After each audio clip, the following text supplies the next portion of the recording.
This took place in February of 1988 when I was just 8 years old. I am now approaching my mid-40s. I still have massive anxiety when I think back to that night.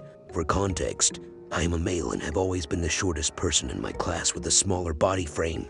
I was living with my mom, my stepdad, an older sister, 3 years my senior. Because my parents were extremely poor, we found ourselves moving around quite a bit. At the time this story took place, we were renting a rundown duplex in Utah. I am fairly confident this took place on a Wednesday evening, as that was the weekday my family would gather around the television and watched America's Most Wanted. After the TV show had ended around 9 p.m., we said out goodnights and headed off to our own bedrooms. It was a school night, so I often went to bed around 9. Our duplex had 3 bedrooms, 2 on the main floor and 1 in the basement.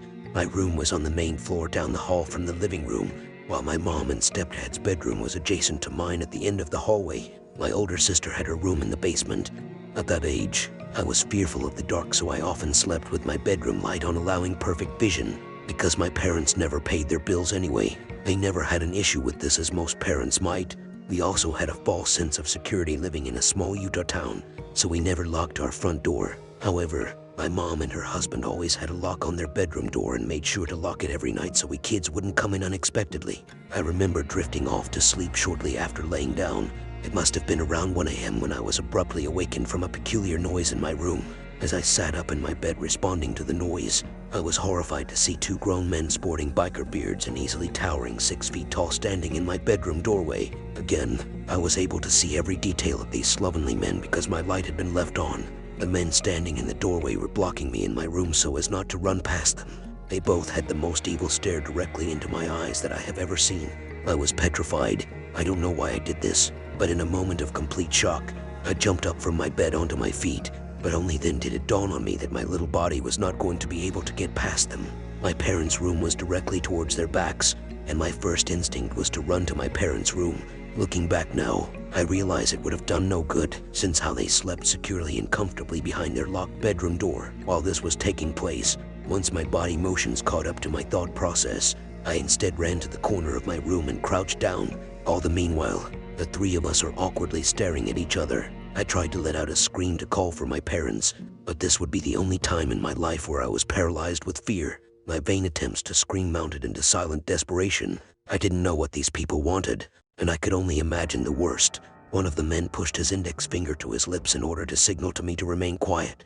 As I tremble with fear, the second man reaches into his pocket and pulls out a 6-inch blade. My room is fairly small, and they are both standing within 4 feet of me. He makes sure to swivel the knife in the air to make a point that he's not afraid to gut me like a fish. I nearly piss my pajamas. Another attempt to scream yields nothing. Shortly after, they close my bedroom door on me, and I am left alone. Instinctively, I thought they were robbing our house, but now that they were exposed and had threatened me, they now would leave. Boy, was I wrong. I waited a few minutes. Do I open the door and try to pound on my parents' bedroom door? Are they waiting for me behind the closed door? Who knows? After a few minutes, I gathered what little courage I could and decided to crawl back in my bed and place the sheet over my entire body and wait it out. Were they planning on killing my family? I asked myself. Did they leave yet? What do they want? My anxiety grew as the thoughts continued to race through my mind. As I lay there intently listening for any sounds, I could hear them moving about the house and opening and closing various kitchen drawers. The walls were paper thin in that cheap duplex, so every move was easily heard. Next, I hear them make their way down the stairs to the basement where my sister is sleeping. As I am listening to every frightening sound, I hope with all my might that my stepdad would wake up. He was a fairly large man, and these creeps weren't exactly being super quiet. This goes on for nearly an hour. I'm lying petrified in bed listening to their every move. To my horror, my entire family is sleeping through the entire ordeal. After some time, I hear the front door shut and the early winter sun is rising. My stepdad worked in a factory and usually woke up at 5 a.m. I couldn't wait to hear my parents unlock their bedroom door. As soon as I heard their alarm, I left my room. I was hysterical while trying to explain what just happened. Next, my sister woke and I desperately wanted her to tell me about her night by herself in the basement. My parents tried their best to calm me down. Tears were running down my face. I had been traumatized. To my disbelief, my parents chalked it up to having a bad dream. In fact, I was told this was not possible because if anything like that would ever happen, surely they'd wake up. My sister saw the desperation in my eyes and knew this was serious. Her and I went through our entire house to look for items that might have been stolen. We came across her dresser drawers left half open and many personal items out of place. This was enough evidence for her to become just as frightened. Because nothing was missing from our house, my parents didn't bother calling the police. I was made to go to school as though nothing had ever happened. Fast forward a couple weeks, we are watching TV, and an update comes on about a criminal being captured that was featured in Most Wanted. My heart sank when I recognized the mugshot on TV as one of the men in my room. Of course, disclosing this to my parents only made them believe me less. To this day, I still hold some resentment towards my parents. While they slept peacefully behind a locked bedroom door, I was being victimized. Needless to say, I never sleep without locking my door. Just a preface, this is a temporary account, as I am in pure fear that somehow this person will track this back to me. A 24 male live in a quiet neighborhood in a suburban town in Queensland, Australia with my roommate 25 female. We are childhood friends and are both finishing our studies at university. The occurrences started around 2 months ago, with the most recent update only last weekend. About 2 months ago, I cannot recall the actual date, I was lying in bed late at night watching a soccer game, drifting in and out of a sleep. I usually just use the background noise to help me fall asleep, as I would say I am a very nocturnal person. I feel like I was on the edge between being awake and asleep when I heard an urgent pounding on the front door. The way the house is shaped, my bedroom is approximately 10 meters from the front door and backs onto the front courtyard. The knock startled me at first, as I was unsure if it was just in my head, so I literally laid still in silence to see if I heard anything else. I knew it couldn't be my roommate, as she was out of town for the week visiting family and attending a wedding. Shortly after, there was a second knock just as hard, but no one yelled out or said anything. I'd like to say that I'm not easily scared and enjoy watching horror movies in my free time, but I found myself frozen in place, not able to move. No further knocks came, but I was too frightened to fall back asleep and didn't end up resting until around 4 a.m. I called my roommate in the morning asking her if she knew anyone that could have come to our door in the night, but she was as confused as I was.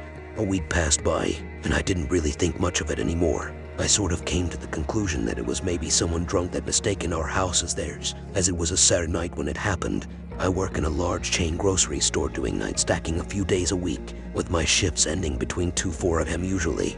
It was the next Saturday, and I was approaching the end of my shift when my roommate texted me saying someone was knocking on the front door again. Even though I wasn't there, I was struck with same kind of fear I had experienced the week prior. She reassured me that the doors were all locked, but was scared knowing the same thing happened to me the week prior. She kept in touch with me until my shift was over and told me that there was no second knock. When I arrived home, the front yard seemed untouched, and there was no one out walking the street. I must reinstate it as a very quiet neighborhood with many elderly couple living on our street.